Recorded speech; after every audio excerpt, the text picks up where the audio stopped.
Today we'll read Giraffes Can't Dance.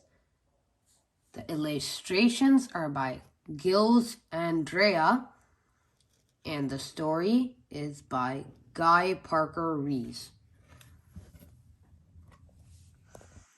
Gerald was a tall giraffe whose neck was long and slim, but his knees were awfully crooked and his legs were rather thin.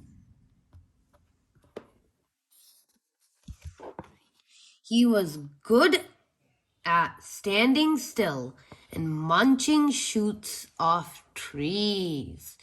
But when he tried to run around, he'd buckle at the knees.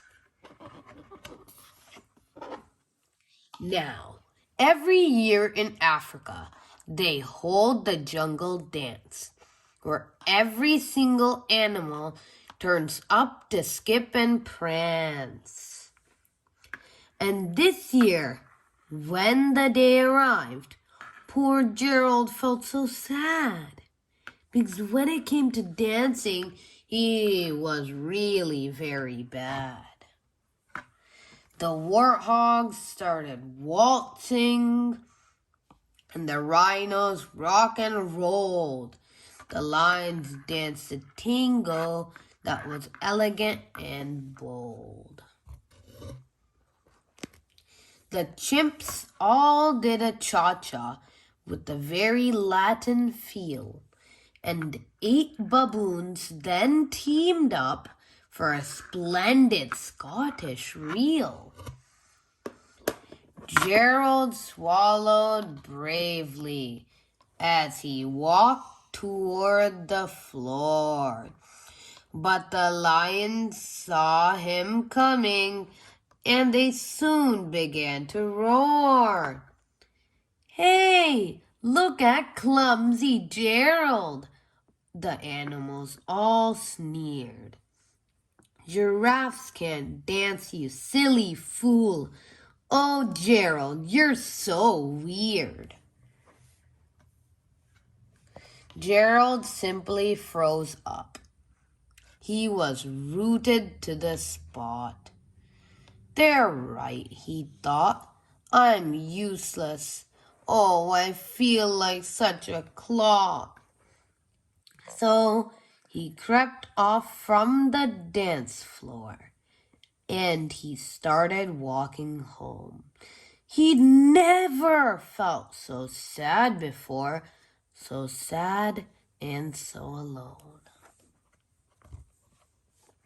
Then he found a little clearing, and he looked up at the sky. "The moon can be so beautiful," he whispered with a sigh. "Ah."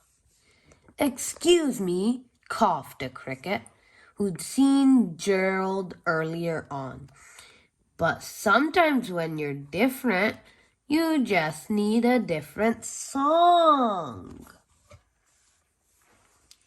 Listen to the swaying grass and listen to the trees.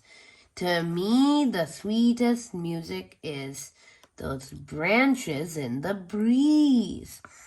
So imagine that the lovely moon is playing just for you. Everything makes music if you really want it to. With that, the cricket smiled and picked up his violin. Then Gerald felt his body do the most amazing thing. His hoofs had started shuffling, making circles on the ground. His neck was gently swaying, and his tail was swishing round. He threw his legs out sideways, and he swung them everywhere. Then he did a backward somersault and leapt up in the air. Gerald felt so wonderful. His mouth was wide open. "I am dancing! Yes, I'm dancing! I am dancing! Gerald cried. How did you learn to dance like that? Please, Gerald, tell us how. But Gerald simply twirled around and finished with a bow. All the animals enjoyed Gerald's dance and were surprised. The end. Then he raised up his head and looked up at the moon and stars above. We all can dance, he said, when we find music that we love. The end.